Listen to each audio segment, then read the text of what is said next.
एक गांव में शिवम नाम का एक दूध वाला रहता था। उसके पास 2 भैंसें थी। वो हर सुबह उनका दूध निकालता और पूरे गांव में घूमकर बेचा करता था। शिवम का रोजाना का एक नियम था। दूध बेचने के बाद उसके पास जो भी दूध बचता था उसे शिवम रास्ते में शिव जी के मंदिर में शिवलिंग पर चढ़ा देता था। उसका दोस्त मंगल रोजाना उसे ऐसा करते देखता था।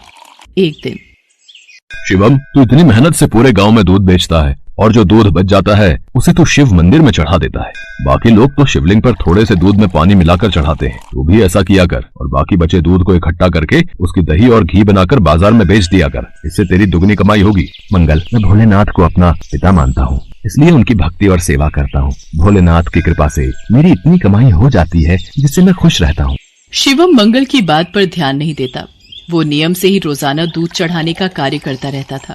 एक दिन मंदिर के पंडित जी ने शिवम से कहा, शिवम, तू हर दिन महादेव का दूध से अभिषेक करता है। तेरी क्या मनोकामना है जिसके लिए तू ये सब कर रहा है?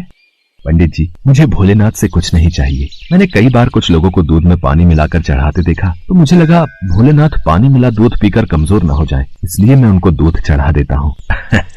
अच्छा, फिर ठीक है। एक दिन गांव में तेज बारिश हो रही थी। बारिश के कारण शिवम दूध बेचने नहीं जा सका। उसका आज सारा दूध बच गया था। उसने सोचा, आज इतना दूध बच गया है, मैं इसे शिवलिंग पर चढ़ा आता हूँ। शिवम, ये दूध तो बहुत सारा है, ये तो बहकर खराब हो जाएगा। तो फिर मैं इस दूध का क्या करूँ? पंडित जी, मैं ये दूध घर वापस भी नहीं ले जा सकता और ऐसे तो ये दूध खराब हो जाएगा। तुम एक काम क्यों नहीं करते? तुम इस सारे दूध की खीर बनाकर भोलेनाथ को भोग लगाकर गांव में खीर का प्रसाद बांट दो, इससे तुम्हें पुण्य मिलेगा। पंडित जी, ये तो आपने बहुत अच्छा विचार बताया है। मैं अभी जाकर बाजार से खीर का सामान लेकर आता हूँ। शिवम को पंडित जी की बात अच्छी लगी और वो बाजार से खीर बनाने का सामान ले आया। शिवम ने खीर बनाकर भगवान शंकर को भोग लगाया और सारे गांव में खीर का प्रसाद बांटा। इधर कैलाश पर्वत पर भगवान भोलेनाथ के मुख पर खीर लगी देख माँ पार्वती उनसे बोली, ये तो जरूर भगवान कृष्ण की भेजी हुई कोई चमत्कारी गाय दिखाई पड़ती है, जैसे उनका कोई आशीर्वाद हो। देवी पार्वती, ये मेरा प्रिय भक्त शिवम है। इसकी निश्चल भक्ति ने मेरा मन जीत लिया है। ये मुझे अपना पिता मानकर मुझे प्रतिदिन दूध और खीर का भोग लगाता है। ये मेरी चिंता करता है और मुझे बिना पानी मिला दूध चढ़ाता है। मेरे भोले भाले भक्त की भावना देखो, ये समझता है कहीं मैं पानी मिला दूध पीने से कमजोर न हो जाऊं, इसलिए ये दूध से अभिषेक करता है। प्रभु, फिर तो अपने इस भक्त पर कृपा करने के लिए हमें इसकी परीक्षा लेनी चाहिए। तो देर किस बात की देवी पार्वती, हम अभी पृथ्वी पर चलते हैं और अपने भक्त शिवम की परीक्षा लेते हैं। भगवान शिव और देवी पार्वती ने सेठ सेठानी का भेष बना लिया और शिवम के घर पहुंच गए। नमस्ते जी, कहिए आपको मेरे से क्या काम है? हमने तुम्हारे बारे में बहुत सुना है। तुम बहुत ताजा और शुद्ध दूध बेचते हो, इसलिए हम तुमसे दूध खरीदना चाहते हैं। तुम रोजाना अपना सारा दूध हमें बेच दिया करो। हम हर दिन तुम्हारा सारा दूध खरीदेंगे और तुम्हें दूध बेचने के लिए पूरे गांव में भागना भी नहीं पड़ेगा। हमारे लोग यहीं से दूध ले जाएंगे और पैसे तुम्हें दे देंगे। मैं आपको सारा दूध नहीं दे सकता। मेरी भैंसें जितना दूध देंगी उसमें से थोड़ा दूध मैं भोलेनाथ के अभिषेक और खीर के प्रसाद के लिए रखूंगा। पर हमें तो रोजाना बहुत दूध चाहिए। तुम सारा दूध दे दो, भले ही दाम 4 गुना ले लो, तुम्हारी अच्छी कमाई हो जाएगी। नहीं सेठ जी, मैं आपको सारा दूध नहीं दे सकता। आपको दूध लेना है तो मैं शिव मंदिर के हिस्से का दूध अलग करके ही आपको दे सकता हूँ, नहीं तो कोई बात नहीं। चलो भाग्यवान, हम कहीं और से दूध पता कर लेंगे। ये तो कोई बहुत बड़ा शिव भक्त जान पड़ता है। सेठ और सेठानी वहाँ से चले गए। कुछ दूर जाकर उन्होंने एक गरीब ब्राह्मण का भेष बना लिया। देवी पार्वती, अब हमें अपने भक्त की परीक्षा किसी और तरह लेनी होगी। भगवान शंकर और माँ पार्वती मंदिर की सीढ़ियों पर बैठ गए। शिवम दूध बेचकर मंदिर जा रहा था। उसने एक गरीब ब्राह्मण ब्राह्मणी को रोते देखा। आप दोनों क्यों रो रहे हो? मुझे अपनी परेशानी बताओ, शायद मैं आप दोनों की सहायता कर सकूं। बेटा, हम दोनों कई दिनों से भूखे हैं, हमारे पास खाने को कुछ नहीं है। आप परेशान मत होइए, मेरे पास कुछ दूध बचा हुआ है और एक डिब्बे में ये खीर है। आप ये दूध पी लो और ये खीर खा लो, इससे आपका थोड़ा पेट भर जाएगा। भगवान शंकर तुम्हारा भला करें बेटा, आज तुमने हमें ये दूध और खीर खिलाकर तृप्त कर दिया। यदि मैं आपको भूखा छोड़कर भगवान भोलेनाथ को ये दूध और खीर का भोग लगाता तो वो भी इसे ग्रहण नहीं करते, क्योंकि जिस तरह से मैं उन्हें अपना पिता मानता हूँ तो वो भी तो आपके पिता हैं। तो मैं उनकी संतान को भूखा कैसे रख सकता था, इसलिए मैंने ये दूध और खीर आपको दिया। पर बेटा, ये प्रसाद और दूध तो तुम भगवान भोलेनाथ के लिए लाए थे, तुमने हमें दे दिया। तुमने हमारे लिए अपना नियम क्यों तोड़ दिया? शिवम की भोली भाली और पवित्र बातों को सुनकर भगवान शंकर और देवी पार्वती अपने असली रूप में आ जाते हैं।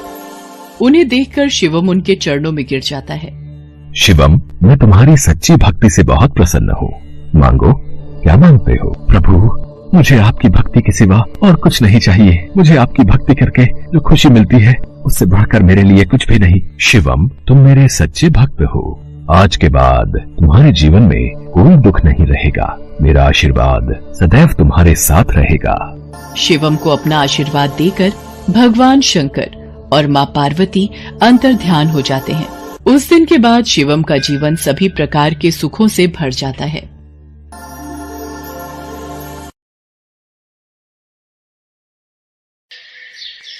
देवी दुर्गा ने दैत्यों के संहार के लिए कई अवतार लिए हैं। उदाहरण के तौर पर महिषासुर, धूम्र विलोचन, शुंभ निशुंभ जैसे कई दैत्यों का वध करने के लिए देवी दुर्गा ने अवतार लिए हैं। इन्हीं में से एक दैत्य था रक्तबीज, जो महाशक्तिशाली था।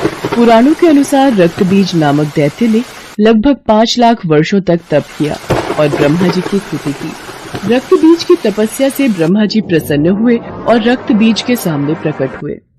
मैं तुम्हारी तपस्या से प्रसन्न हूँ, कहो क्या चाहिए? ब्रह्मदेव, मुझे अमरता का वरदान दीजिए। हिरण्यकश्यप की तरह देवता, दानव, गंधर्व, यक्ष, पिशाच, पशु, पक्षी, मनुष्य आदि कोई भी मुझे नहीं मार सके, ऐसा वरदान दीजिए।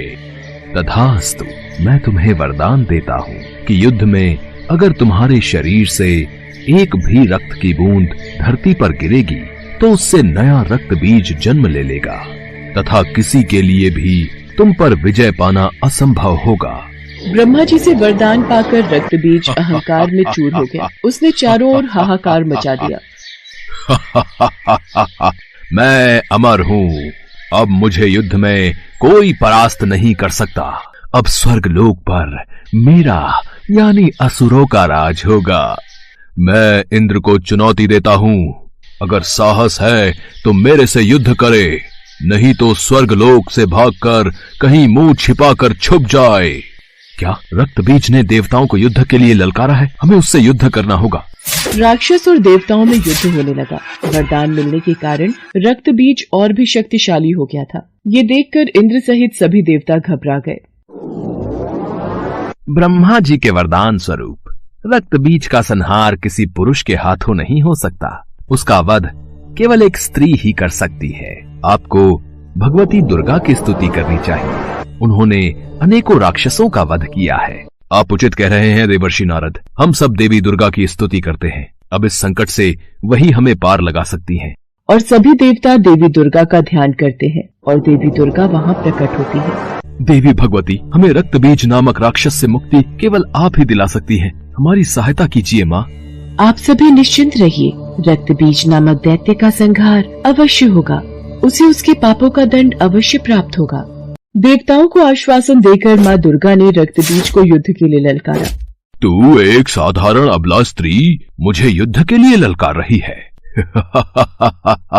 तू मेरा कुछ नहीं बिगाड़ पाएगी। रक्तबीज, अब तेरी मृत्यु निश्चित है। मेरे हाथों से तू नहीं बच पाएगा। अच्छा, तू मेरा वध करेगी? देखता हूँ ये कैसे संभव होता है। माँ दुर्गा और रक्तबीज के बीच युद्ध प्रारंभ हो जाता है। माँ दुर्गा के वार से रक्तबीज घायल होता तो रक्त की बूंद धरती पर गिरने से ढेरों रक्तबीज पैदा हो जाते। एक रक्तबीज मरता तो दूसरा सामने आ जाता। माँ दुर्गा उसके अंग काटती तो धरती पर रक्त की बूंदें गिरकर फिर से रक्तबीज सामने आ जाता। ये सब क्या हो रहा है? ये रक्तबीज मारा क्यों नहीं जा रहा? नारायण नारायण। माते, रक्तबीज का वध करने के लिए रक्तबीज के रक्त को पीना होगा ताकि वो धरती पर ना गिरे। ब्रह्मा जी के वरदान के अनुसार रक्तबीज का रक्त पृथ्वी पर गिरते ही अनेकों रक्तबीज पैदा हो जाएंगे। इसका संहार करने के लिए ऐसा कुछ करना होगा ताकि रक्तबीज का रक्त पृथ्वी पर ना गिरे। अच्छा, तो ये बात है। देवर्षि नारद, इसके लिए मुझे चंडिका को बुलाना होगा। देवी पार्वती को माँ काली का रूप धरना होगा ताकि वो इस दानव का रक्त पान कर सके। तत्पश्चात मैं इस राक्षस का संहार करूंगी। इसके लिए तो देवताओं को देवी पार्वती से विनती करनी होगी कि वो माँ काली का अवतार लेकर इस दानव का विनाश करें। सभी देवता माँ पार्वती का आह्वान करने लगे। देवी पार्वती देवताओं के समक्ष प्रकट हुई। देवी पार्वती, आपको काली रूप धरना होगा ताकि जब भी मैं इस राक्षस पर प्रहार करूं, आप इसका रक्त खप्पर में लेकर रक्तपान करो। आप चिंता मत करो देवी दुर्गा, मैं इस दानव के रक्त की एक बूंद भी धरती पर नहीं गिरने दूंगी। देखते ही देखते माँ पार्वती ने काली का रूप धर लिया, जिन्हें देख दानव तो क्या देवता भी थर थर कांपने लगे और उनके समक्ष हाथ जोड़े खड़े रहे। माँ काली ने दैत्यों का गिरता रक्त पीना शुरू कर दिया। इससे नया दैत्य उत्पन्न नहीं हो रहा था। माँ काली ने अपना मुंह विकराल कर लिया। उन्होंने कई राक्षसों को निगल लिया। माँ काली का क्रोध बढ़ता ही जा रहा था। सब दैत्य मारे जा चुके थे, केवल रक्त बीज का वध होना ही बाकी था। देवी दुर्गा की जय, देवी काली की जय। हे कालिके, रक्त बीज का वध तभी होगा जब इसके शरीर का सारा रक्त बाहर निकल जाएगा। आपको रक्त बीज के रक्त का रक्तपान करना होगा और ध्यान रहे कि रक्त बीज के रक्त की एक बूंद भी धरती पर न गिरने पाए। ऐसा ही होगा देवी दुर्गा। देवी दुर्गा और रक्त बीज में युद्ध होने लगता है। रक्त बीज देवी दुर्गा के प्रहार से बच रहा था। देवी दुर्गा ने रक्त बीज की भुजाओं पर वार किया। माँ काली ने रक्त को खप्पर में ले लिया और रक्तपान किया। देवी दुर्गा ने रक्त बीज के सिर को काटकर धड़ से अलग कर दिया और खप्पर में रख दिया। माँ काली ने सारा रक्त पी लिया। हे कालिके, आपकी मुंडमाला के लिए मैं रक्त बीज का ये मुंड आपको भेंट करती हूँ। मुझे रक्त चाहिए, मुझे दानवों के मुंड चाहिए, मुझे रक्त दो, मुझे दानवों के मुंड दो। हे शिवा, हे कालिके, रक्त बीज का वध हो चुका है, अपना क्रोध शांत करो देवी काली। मुझे दानवों का रक्त दो, मुझे दानवों का मुंड दो, मुझे दानवों का रक्त दो, मुझे दानवों का मुंड दो। कालिके को रोकने का एक ही उपाय है, भगवान शिव, वही काली के क्रोध को शांत कर सकते हैं। देवाधिदेव महादेव, माँ काली का क्रोध बढ़ता ही जा रहा है। उन्हें रोका न गया तो उनके क्रोध से पूरी सृष्टि का विनाश हो जाएगा। मुझे रक्त दो, मुझे मुंड दो, मुझे रक्त चाहिए, मुझे मुंड दो, मुझे रक्त दो, मुझे मुंड दो। देवी काली का क्रोध आक्रामक हो गया था। देवी काली क्रोध की अग्नि में बढ़ती जा रही थी। उनका क्रोध शांत नहीं हो रहा था। अचानक भगवान शिव धरती पर लेट जाते हैं और देवी काली का पैर उनके ऊपर पड़ जाता है और भगवान शिव को अपने चरणों में पड़ा देख देवी काली की जीभ बाहर आ जाती है और वो अपने वास्तविक रूप में आ जाते हैं। महादेव, आप मुझे क्षमा कीजिए, मैंने क्रोध में आपकी ओर देखा नहीं। उसके पश्चात सभी देवी देवता भगवान शंकर और माता पार्वती पर फूलों की वर्षा करते हैं।